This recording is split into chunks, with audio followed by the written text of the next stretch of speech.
Inverse trigonometric function ஒரு important sum class 12th. Write the principal value of cos inverse of cos 7 pi by 6. Cos inverse of cos 7 pi by 6 உடைய principal value கேட்டிருக்காங்க. இதில் இந்த cos inverse உடைய principal value சாதாரணமாக நம்முடைய range என்னன்னு first எழுதணும். Cos inverse of x principal value range is 0, pi. நம்மளுக்கு 0லேருந்து 180 வரைக்கும் இடையில இருக்கிற நம்பர் தான் வந்து பிரின்சிபல் வேல்யூ காஸ் இன்வர்ஸ் உடைய எக்ஸ் உடைய பிரின்சிபல் வேல்யூ. ஸோ கொடுத்துருக்க நம்மளுக்கு சம் என்ன கொடுத்துருக்காங்கன்னா cos inverse of cos 7 pi by 6. Cos inverse காசுன்னு கொடுத்தாங்கன்னா அவங்கள்ட்ட கேன்சல் பண்ணால் வர வேல்யூ தான் வந்து 7 pi by 6ங்கிறது தான் ஆன்சர். பட் இந்த 7 pi by 6ங்கிறது வந்து இந்த ரேஞ்சுக்குள்ளே இருக்கா அப்படின்னு நம்ம பார்க்கணும். 7 pi by 6 எப்படி எழுதலாம் அப்படின்னா 7 × 190 by 6ன்னு எழுதலாம். அப்போ நம்ம கேன்சல் பண்ணோம்னா 37. அப்போ 210 டிகிரி. அப்போ 210ங்கிறது இந்த இதுக்கு இடையில இருக்கா? இல்லை. அப்போ என்ன பண்ணும்? இந்த 7 pi by 6 angle is outside this range.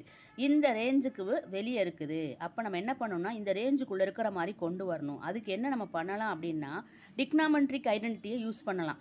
அதாவது என்னென்னா காஸ் தீட்டாவை வந்து காஸ் 2 pi - தீட்டா அப்படின்னு எழுதினாலும் காஸ் தீட்டாவே தான் கிடைக்கும் 4th குவாட்ரண்ட்டில்.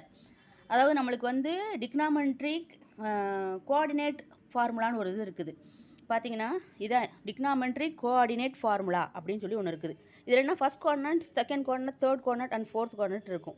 இதில் ஒவ்வொன்றுக்கும் பார்த்தீங்கன்னா அந்தந்த குவாட்ரண்ட்டுக்கான வேல்யூ இருக்கும். அந்த வேல்யூவில் மட்டும் அவங்க அதே கிடைக்கும். இப்போது காஸ் 90 - தீட்டா அப்படின்னா அது காஸ் தீட்டாவே கிடைக்கும். ஸோ அந்த இடத்துக்கு வந்து வேல்யூ மாறாது, அந்த சிம்பிள் மாறாது, எதுவுமே மாறாது. அப்படி பார்த்தோம்னா இந்த 4th குவாட்ரண்ட்டில் தான் வந்து பார்த்தீங்கன்னா 360லேருந்து தீட்டாவை மைனஸ் பண்ணால் காஸ் தீட்டாவே அப்படியே கிடைக்கும். அதனால நம்ம என்ன பண்ணுறோம்னா 360 - தீட்டா அப்படிங்கிற இந்த ஐடென்டிட்டியை யூஸ் பண்ணி நம்ம வேல்யூவை வந்து கண்டுபிடிக்க போகிறோம்.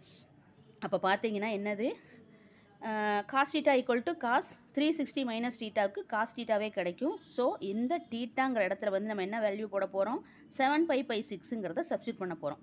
அப்போ 2 pi - 7 pi by 6 இது நம்ம எல்சிஎம் எடுத்தோம்னா 12 pi - 7 pi by 6ன்னு வரும்.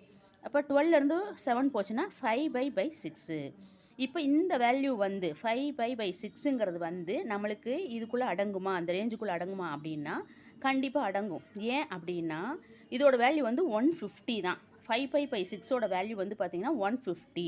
150ங்கிறது நம்ம இதுக்குள்ளே அடங்கும் இல்லையா? 0லேருந்து 180க்குள்ளே 150ங்கிற வேல்யூ இருக்குது. ஸோ இது வந்து காஸ் இன்வர்ஸுக்கான ரேஞ்சில் இந்த வேல்யூ, இந்த ஆங்கிள் வந்து அடங்கும். So cos inverse of cos 7 pi by 6க்கு நம்ம எப்படி எழுதலாம் அப்படின்னா காஸ் 7 pi by 6க்கு நம்ம என்ன கண்டுபிடிச்சிருக்கோம் பாருங்கள். காஸ் 7 pi by 6ஐ காஸ் pi by 6ன்னு கண்டுபிடிச்சிருக்கோம் 360 - தீட்டாவை போட்டு. அப்போ அதில் போய் நம்ம இங்கே சப்ஸ்டியூட் பண்ணுறோம். காஸ் 7 pi by 6க்கு பொதுவாக காஸ் pi by 6ன்னு சப்ஸ்டியூட் பண்ணுறோம். இந்த காஸ் இன்வர்ஸும் காசும் கேன்சல் ஆயிரும். pi by 6 மட்டும் நம்மளுக்கு வேல்யூ கிடச்சிரும். இதுதான் வந்து பிரின்சிபல் வேல்யூ ஆஃப் இதோட principal value. Cos inverse of cos 7 pi by 6ஓட பிரின்சிபல் வேல்யூ எதுன்னா pi by 6. இது அதோட வேல்யூ என்ன அப்படின்னா அமௌண்ட் வந்து 150. ஓகே குட்டீஸ், திருப்பி ஒரு தடவை பார்த்தீங்கன்னா இந்த வீடியோ பார்த்தீங்கன்னா கண்டிப்பாக புரியும். ஈஸி தான், ரொம்ப ஈஸி. இது 2 மார்க்கு தான் இது. அதனால் நல்லா சுலபமாக போட்டுடலாம். தேங்க்யூ.